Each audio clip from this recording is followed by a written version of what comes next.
What's going on, guys? I wanted to take a minute and talk real quick about our weekly Wednesday educational video, and this week is going to be about sodium. So I only have a few things to tell you. Main thing is sodium is not something I want you to worry about if you're cooking at home and you know it's in your food. If you're somebody that's constantly on the go, constantly eating processed foods, constantly eating at restaurants, now we have to talk about sodium, because 70 to 80% of the sodium that we intake during the day comes from processed packages, restaurants. If you actually shake a salt shaker on your food, only 5% of the total daily sodium intake will come from that. So we have to remember, a lot of the time when you process a food, you package a food, salt is a preservative, so it's going to go in there. So that's really where we get stuck and we get lost. So another thing to remember is our bodies are made up of 70% water. Okay, so salt follows water. And we need to remember that because it's important to have salt and water in our bodies, especially for exercise. Now, a lot of us aren't. None of us are professional athletes, right? So yes, we need salt for exercise, but no, we don't need to excessively add salt to our stuff.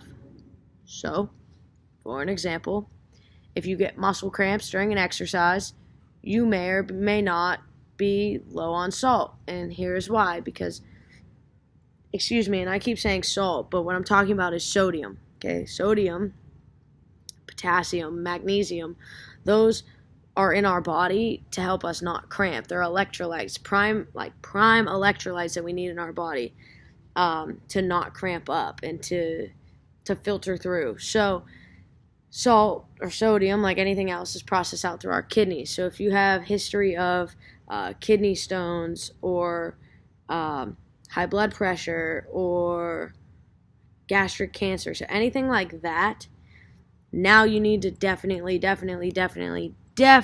watch your sodium intake.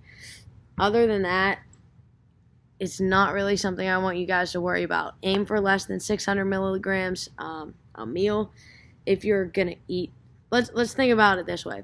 For the day, try to limit down to 1,500. Okay, 1,500. That's it. That's all you get. It's not too much, but if you're eating a lot of processed foods, two things might knock you over. So definitely stay on top of that.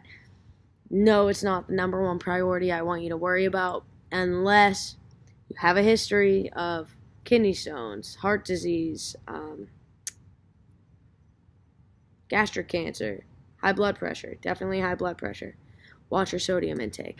So if you guys have any other questions about sodium, here are your key points that I need you to remember.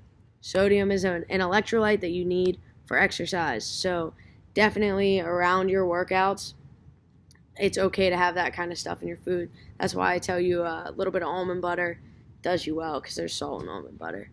And then our bodies are made up of mostly water. And that's your educational lesson for the day. I hope to see you guys soon. And let me know if you have any questions.